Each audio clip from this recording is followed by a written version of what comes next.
My name is Donovan King. I'm a senior at Elevate College and I wrestle. I'm a two-time state or two-time All-American at Elevate College for 285. I've received quite a few awards, MVP, most pins, and most dominant wrestler. With all his talents and accomplishments, there were still many challenges behind closed doors. I was moved out of my house when I was about 5, I think, and I was forced to move to my new area, which was Farmington. But before we moved there, I was in a tricky situation with my family. We had to live with my grandmother for a few years, and then we were able to move out. And then I just started working hard throughout sports, and it's got me to where I am today.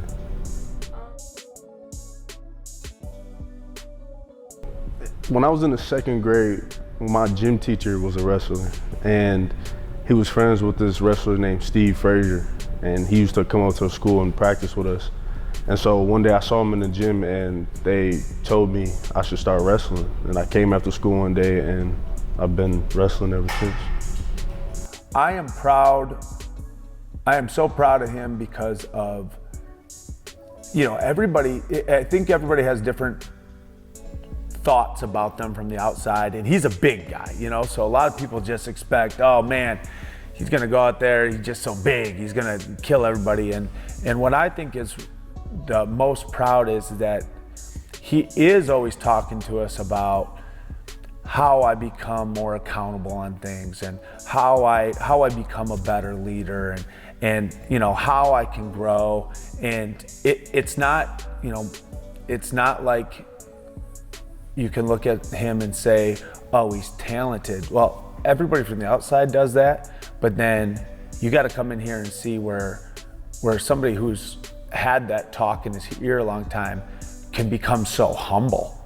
And that's where I'm proud. They have to become so humble to make that next little step. And he does a very good job of that. He humbles himself down to then be able to move forward. I think it's one of the reasons why he's continually beat guys he's lost to in his career. After he's lost to him, come back and beat him, is that he's willing to humble himself and come back to say, all right, what I got to do, what I got to work on. And then he goes out there with a confidence. And that is just so cool. That is. I would like to start wrestling internationally. Like I'm very open to it, but I would have to figure out a couple things. But I think for the most part, I'd at least try to do it. For next year, my goal is just to work just as hard as I did this year, but really start to improve on the small things, because I think that's what caught me this year. And next year is my last year of wrestling, so I'd like to go out with a final win and a championship to bring home.